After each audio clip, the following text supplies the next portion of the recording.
Welcome everybody. I hope you're having an outstanding day. Today we're going to cover two primary topics. One is roaming, when and where, and the second is applying map pressure. So, having said that, let's dive in. Today we are reviewing gameplay submitted by one of our Squirrel Nation community members, Nerds, who is playing Diao. So let's see what Nerds does. Hopefully Nerds goes and takes control of a bush. Okay, so this is one thing I would recommend for an improvement. I would run out a little bit more and try to grab a bush. I think the reason that Nerds didn't do that is because he was starting his recording, so he was a little slow to move out of spawn. So that's understandable in this case.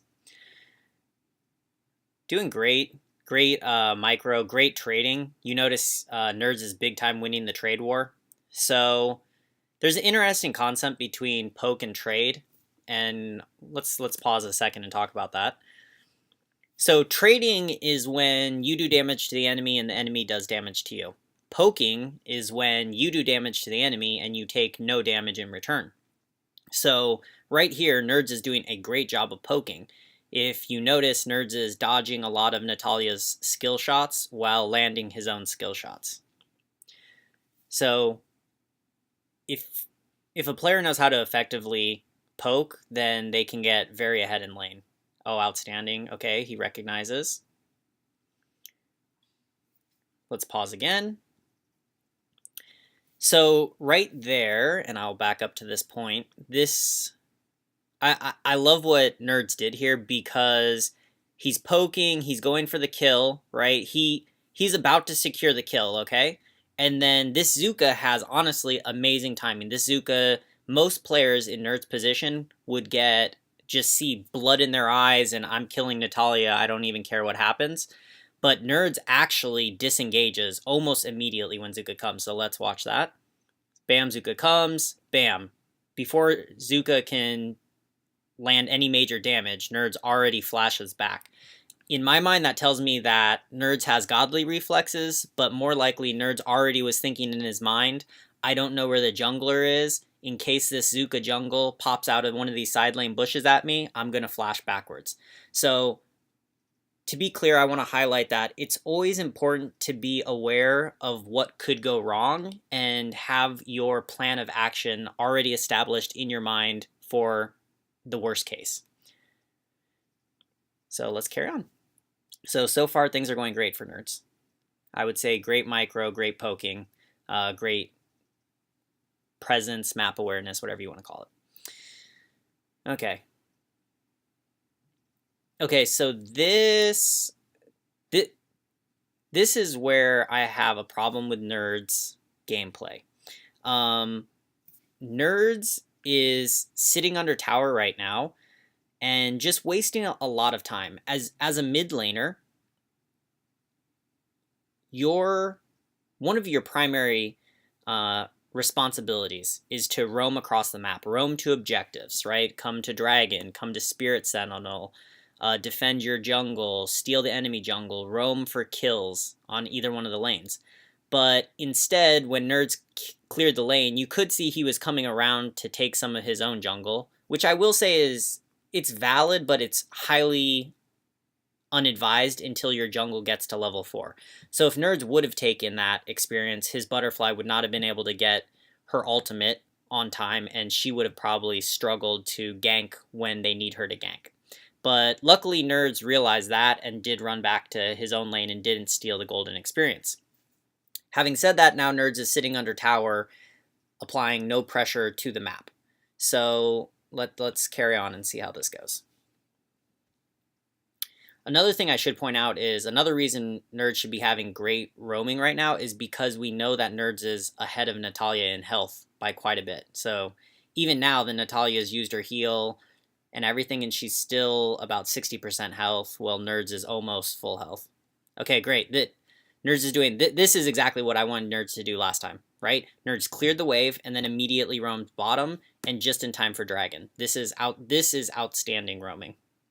So my hope now would be that Nerds team comes here. I'm glad Nerds isn't face checking it, but yes, the guild are perfect. The guilder should be checking that. Clears, Nerds moves up. That's outstanding. Okay, they're watching. Okay, right here. And unfortunately, Nerd's recording is covering the minimap, but I can see that there's 3 enemies top. There's Arthur, who is the Dark Slayer lane, there is Zuka the jungle, and there's Natalia, the mid laner. So there's 3 people top. Nerd's team has 3 people bottom. They should have Dragon on their mind, right? 3 people are all the way top, and one of those is the jungler, so there's going to be no punish to steal Dragon. Right now, I hope what Nerd's team does is clear these minions and then immediately go to Dragon. Another note on that is Nerd's team doesn't need to worry about clearing mid because the enemy Natalia is mid, so mid can't push itself. Okay, and I'm okay with this too. So Nerds is gonna clear mid, so this is gonna build map pressure. Great. Okay, right now they should start Dragon. And okay, so let's pause here and discuss map pressure. So this is a great example of failing to maximize map pressure. If you notice, Nerds came here to mid, push the wave. Natalia is still top.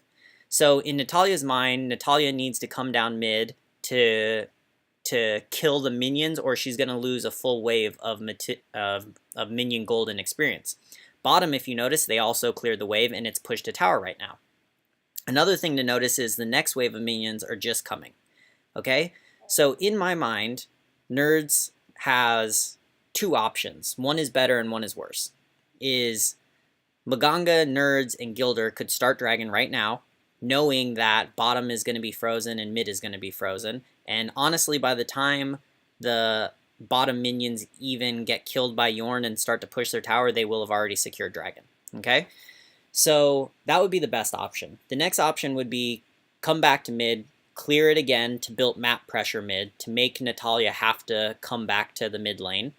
Or actually not or, either do that and then bottom also push their wave to the tower and then take Dragon. But that's less ideal. You're basically just putting off doing the Dragon, and you don't know. Most likely the enemy Zuka, the enemy Natalia are coming down because they probably recognize that Dragon is doable right now. Okay, so we're watching the minimap, hopefully. Okay, they're clearing this wave in advance, which is great. So they just cleared that before their minions even made it mid, which means they have about 30 seconds until the next wave. Okay, so they have pressure bottom. Gilder, I don't know, okay. I'm not sure why he went back. All of them also have full health. If you notice right here, like Maganga, Gilder, and Diao all have full health. They're totally ready. So they're, okay, creating pressure mid. The mid laner, the enemy Natalia is missing so much experience. I'm not sure what she's doing. Maybe she went AFK, to be honest. Okay, now Natalia's mid. Okay, Gilder and Maganga did start Dragon this time. So that's good. So their team essentially went for the second option. Is they cleared waves one more time and then did Dragon. Another advisable, I mentioned this in the last video, but pull Dragon out of the pit. So they ideally should have pulled Dragon into this area. The reason you want to do that is by leaving the Dragon in the pit, especially when it's the enemy side, you're just asking for the enemy to come in and steal it. Like Natalia could have ulted the Dragon and easily stolen it where it was located. Okay. Team's doing good. Okay.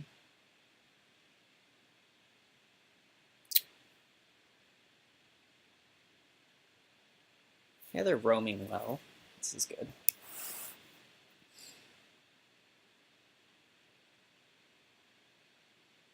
So once again, Nerds is clearing wave quickly. That's awesome. Top is pushed in. Bottom, there's 3 people. Okay, let's pause here, discuss roaming. So when and where to roam. Okay, so Nerds is roaming. That's great. Pushed the wave into the mid lane tower, which is creating map pressure, right? Map pressure, once again, being it forces the enemy to have a certain response. You are pressuring the enemy mid laner to come and clear the tower. And actually, it doesn't have to be the mid laner. It could also be Zuka, because those are the 2 people we don't know where they are on the enemy team. So Zuka or Natalia right now should be feeling pressured to come clear the mid lane minions. Okay, having said that, what objective is in Dao Chan's mind right now? What is Nerds looking for is my question. The enemy team is pushed into their tower, right?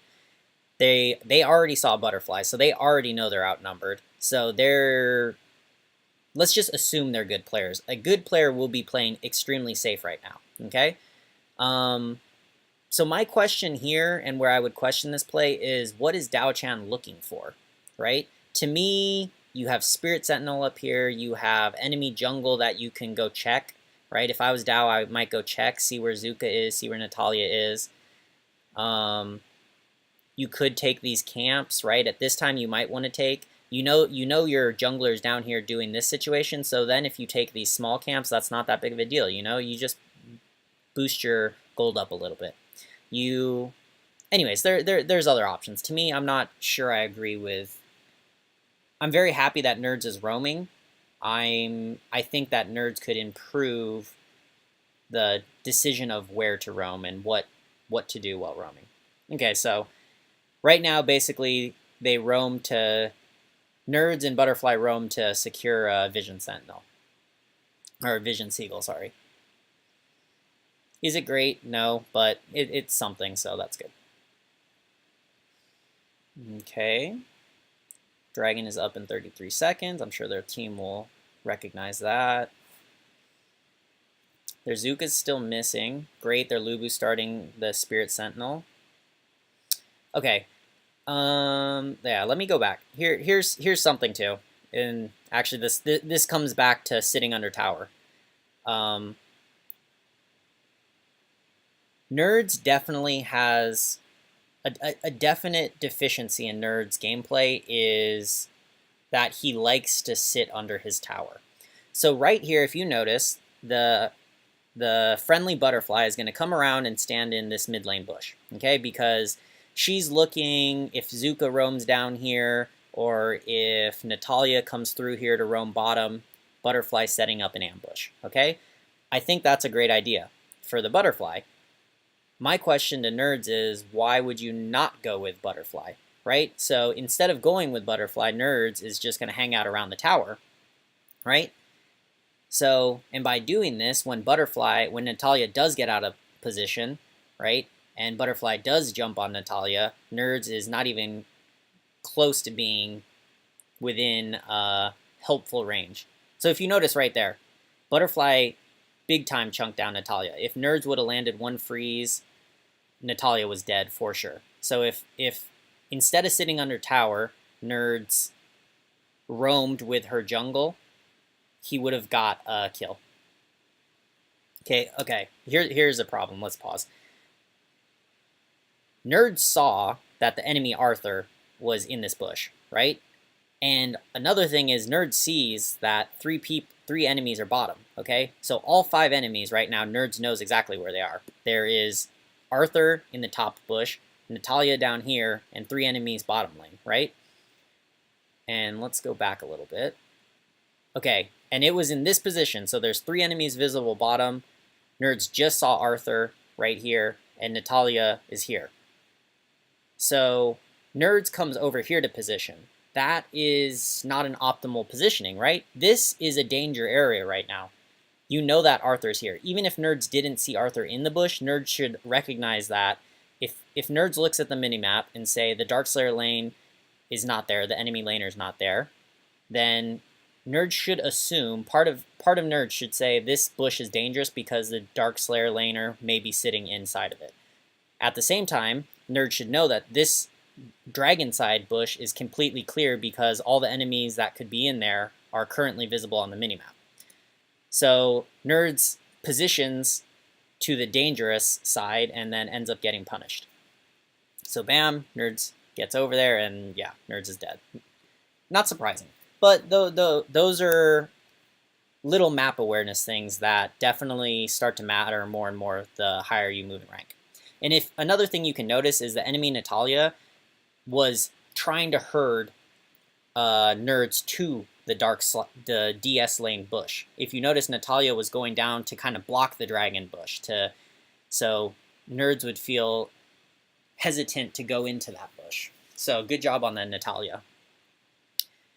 Another thing is, on that note, is when you start to have a high level of map awareness, when you're watching the minimap, where people are located, when you start to think about your pathing and your roaming, it's often that players will telegraph danger to you, right?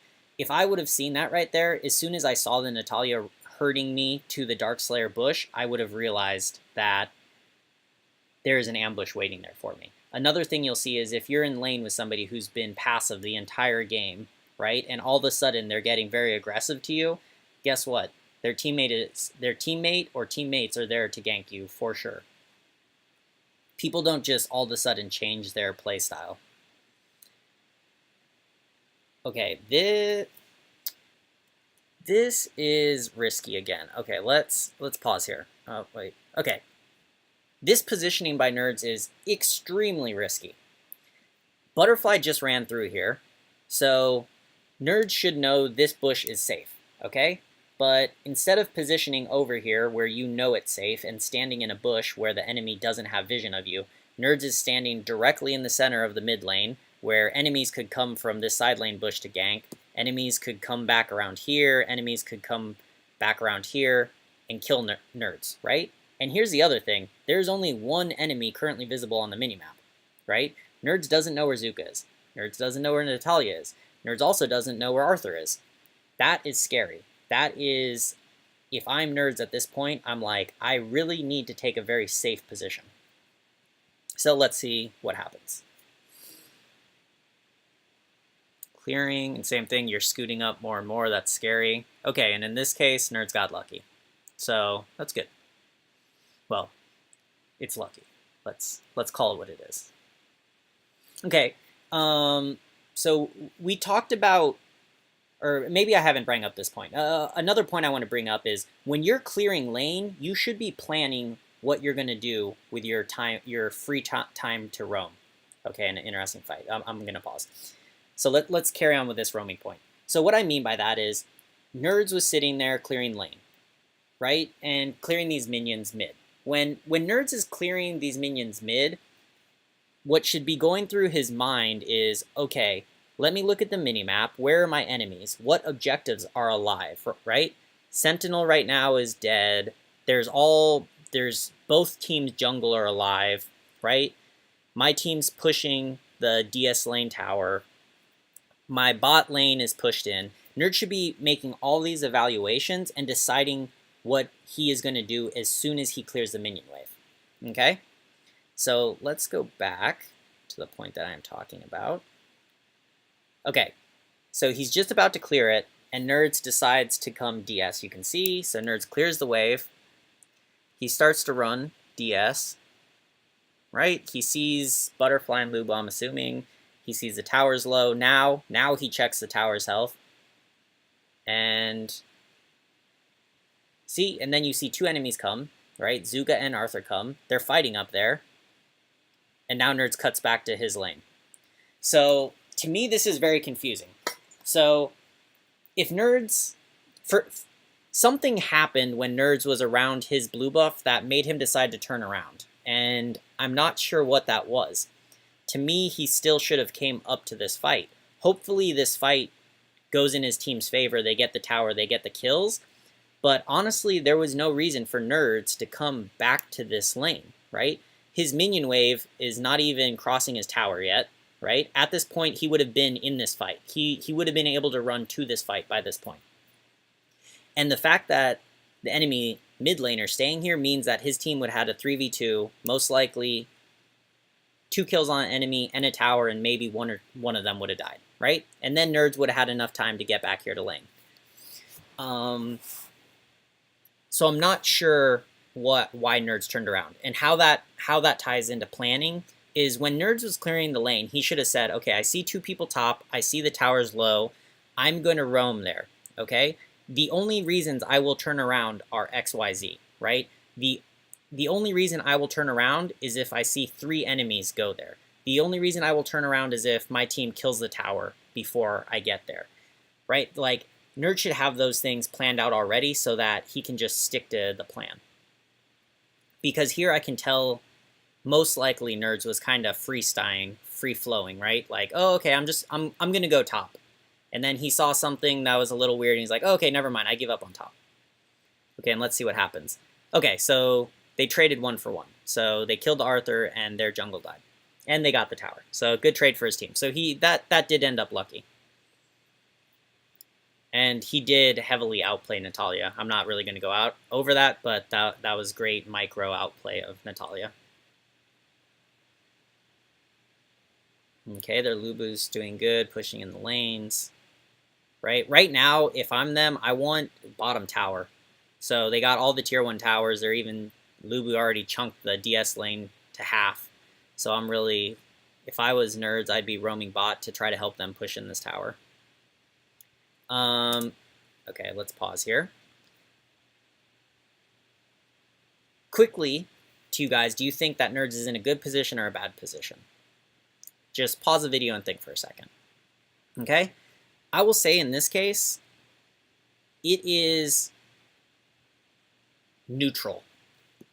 Because Nerds does see 2 people top. This tower's lost. There's no way he can get here in time to save this tower. Okay? His team is heavily going towards bot, right? There's 2 here. Butterfly, you can see, is kind of going down there.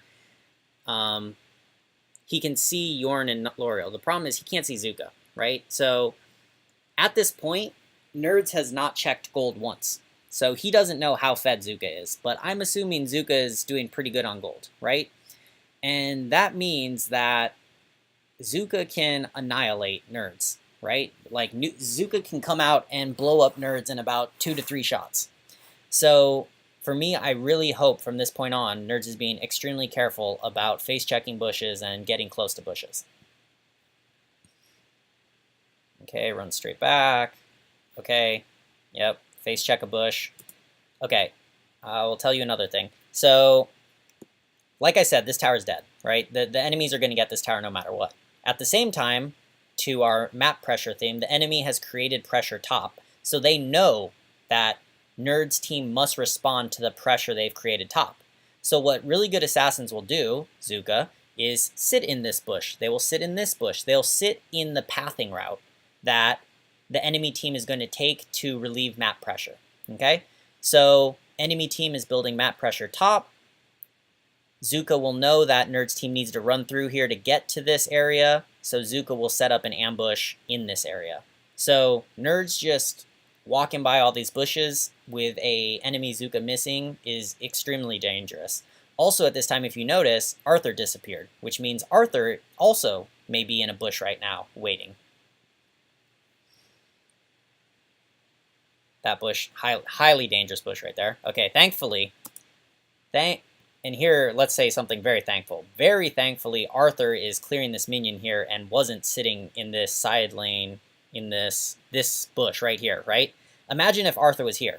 Butterfly went around the pit, so Butterfly's not going to be able to get here that quickly. Natalia is right here. As soon as Arthur ults and knocks up Diao, Natalia is going to have her stun and her ultimate coming down on Nerds. This was highly risky bush to come by. And one note I really want to hit home with everybody on this video is map pressure dictates a response. When you create pressure, that pressure must be relieved, which means you are forcing the enemies to do something that you are forcing them to do something which you know. Like you are actually here, sorry. This is a better way to put it. You are forcing the enemy to take a certain set of actions, which in this case was the red team just made Nerds go top and clear the minion waves and protect the tower. By the way, I have no idea how that tower lived, but so by creating pressure top, the enemy team forced Nerds to go clear it, right? Which makes the enemy predictable.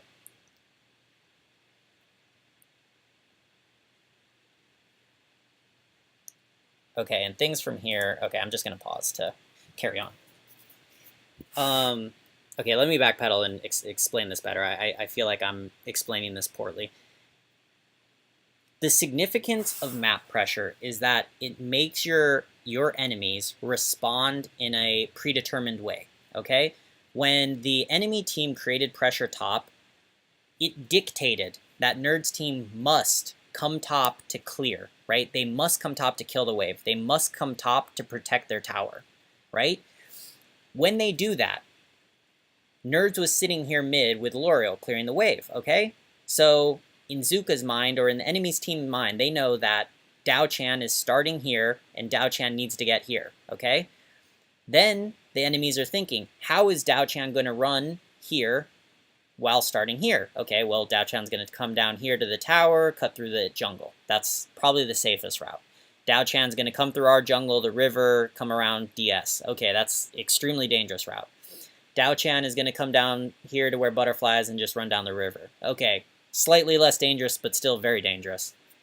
Okay, so those things were already dictated by the enemy team. I hope that makes sense. Is that when you built map pressure, you force a reaction out of the enemy team.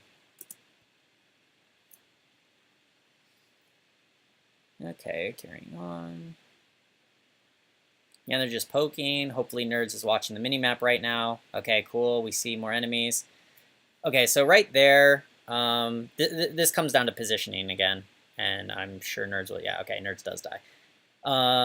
This is kind of, let's go over positioning do's and don'ts for a squishy, right? So in this case, Nerds is playing Dao Chan, very squishy.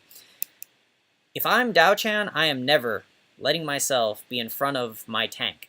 I honestly don't even want to be next to my tank because I want my tank making space for me. Right now, Dao Chan's ahead, right? She's overextended. She's extended past the tank. So if the enemies do come from back here, or the enemies come from the blue side jungle behind, right? How is Gilder going to help her? That should be the question in Nerd's mind. How is my tank going to help me in case I get ambushed? And the further you get away from your tank towards the enemy side, the more danger you're in, right? So look at that, like, right there. Nerds is acting like he's going to run away. So his Gilder's like, okay, cool, Dao Chan is disengaging. I'm going to run away. And then all of a sudden, Nerds wants to poke at Arthur, so he cuts back. Do you see the Nerds just opened the distance even more between him and his support. Right? Okay, now his support's like, oh my god, I need to save this mage. Runs back. And you can just see that dance happening. And then, of course, in this case, it did go poorly. The enemies did come, they did collapse, and this Gilder at this point you have to feel for. I mean, he was trying his best to stay near Dao Chan so that he could help in case something happens, but at the same time, Nerds is making Gilder's life hard by being wishy-washy, by going back and poking and then running away, and going back and poking and running away.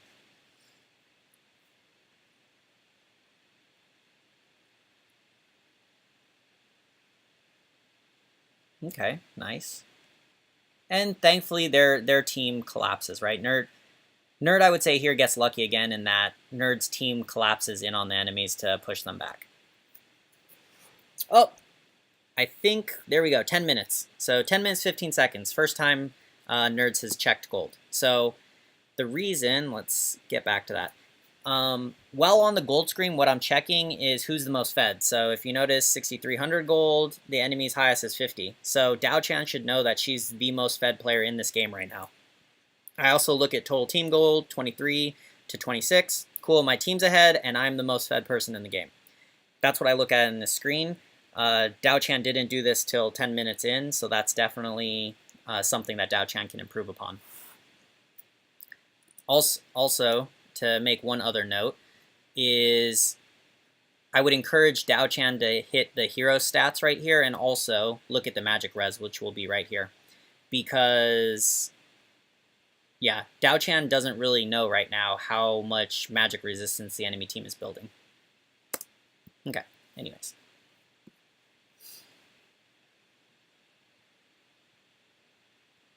Okay, there's a fight happening.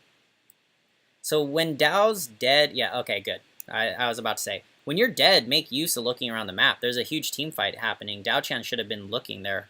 And Nerds did end up looking there, but... Okay, so Nerds sees that Zuka and L'Oreal are very low on health. Arthur is now also low on health.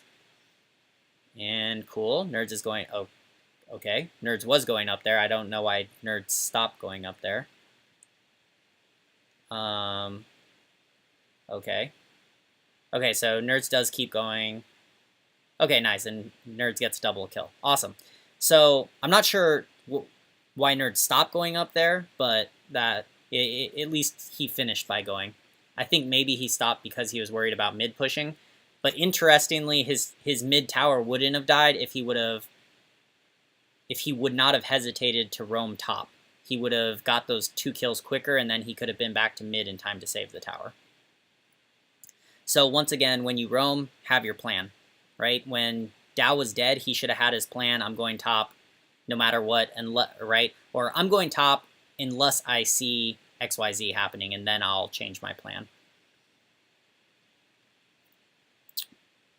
Okay.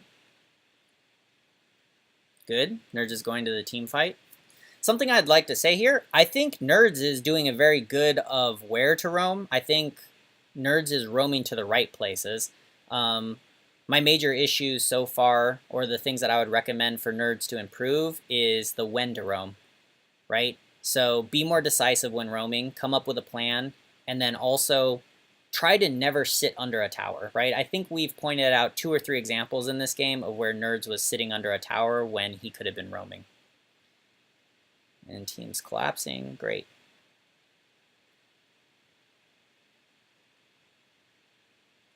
Okay, hopefully checking mini, right? Their team has a 2-man advantage right now. And their Lubu is split pushing, that's great. Their team is grouping up. Okay.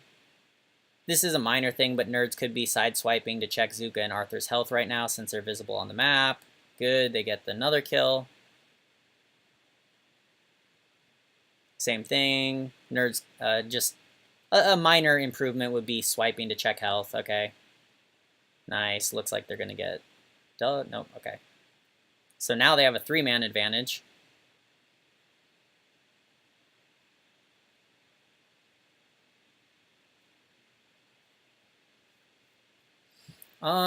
There's nothing really major. I mean, Nerd should have disengaged after that L'Oreal kill, just because they're way under tower and your team left. So Gilder's the only one that stayed.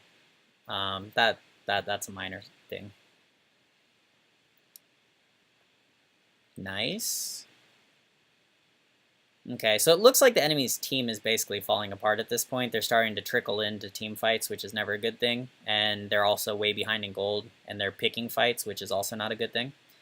So let's pause here and talk about map pressure. And this will be my final note on map pressure. If I was Nerd's team right now, my objective is to push in top, mid, and bottom, and then go and take either Dragon or Darkslayer.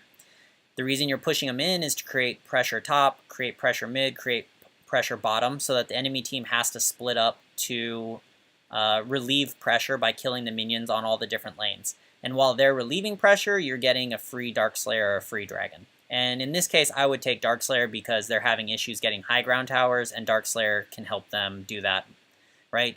Just for people out there, Dragon is really good for team fighting buff, so if you're expecting big team fights, Dragon's good. If you need help knocking down towers because maybe you're lacking range marksman or range 80, then you want Darkslayer. Okay, that hopefully your team okay, no, the team doesn't get away. So Maganga and Butterfly overextended. There, from Maganga and Butterfly, they pushed the lane. They should have ran away. Maybe even just come to mid, clear that, right? Lubu's pushing top.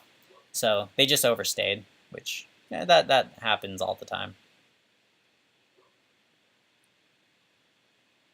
Okay, just farming, that's fine. I like what Nerds is doing here because you have two teammates dead. Don't put yourself into risky positions, right? That's great. That is the #1 way to throw. Okay, this area is extremely risky. Okay, good. She follows Gilder. Lets Gilder clear the way. Good, good. Safe routing. Nice. Checks enemy health. Good. Great, great, great. Right? Awesome. I think that went really well. I like what Nerds did there. Recognize the team fight right away, path there with support, and then also sideswipe to check the enemy health levels. So that's awesome. Okay, so right now, if you notice, top is pressured. They're clearing mid, so to create pressure mid. But if you notice down here, they're actually pressured bottom, and they just lost the tower for free. But they are getting dragon, so okay, that's good. So their team did secure dragon. Yep, they picked up the Dark Blessing. That's good.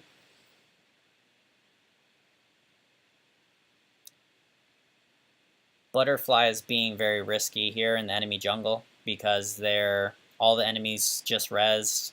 Yeah, so I'm not surprised that if Butterfly dies. So to be clear, there was 4 enemies alive that were not visible on the map when Butterfly chose to come to blue buff on the enemy side, which is very, very risky. Because when teams want to make a comeback, one of the best ways is to set up ambushes in their jungle. Because often the team that's at a strong advantage will go into the enemy jungle and set up ambushes. Or sorry, go into their jungle and set up ambushes.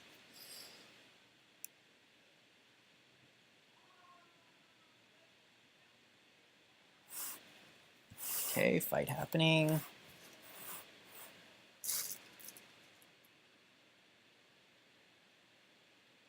Okay. Yeah, Lubu's doing awesome. Lubu is just wrecking the enemy team. Okay, and the enemy surrender. Okay, so that is the video for today. I want to go back over. So to summarize, the main things I hope I explained well in this video are roaming, when to roam, where to roam, and a major don't, which is do not sit under a tower. The second thing that I hope you took away from this video is how map pressure works. How do you build map pressure? How do you relieve map pressure? And also, what is the benefit of map pressure? To reiterate, the benefit of map pressure is it makes your enemies take predictable actions. And you can use those predictable actions to set up ambushes or to take other objectives. So I hope you guys enjoyed this video. Please like, subscribe. If you did enjoy this video, I'll be coming out with daily content. That is my promise to everybody. For those who are looking for a great community that really friendly, really knowledgeable, and just fun to be around, I highly encourage you to join the Squirrel Nation Discord. It will be linked below in the chat. We answer any questions you may have about anything AOV related, and we also happily review people's gameplay. So that is how this gameplay was submitted in the Squirrel Nation chat. So anyways, for those of you who are open to join, please do, and I will see you guys tomorrow. Have a great day and happy ranking.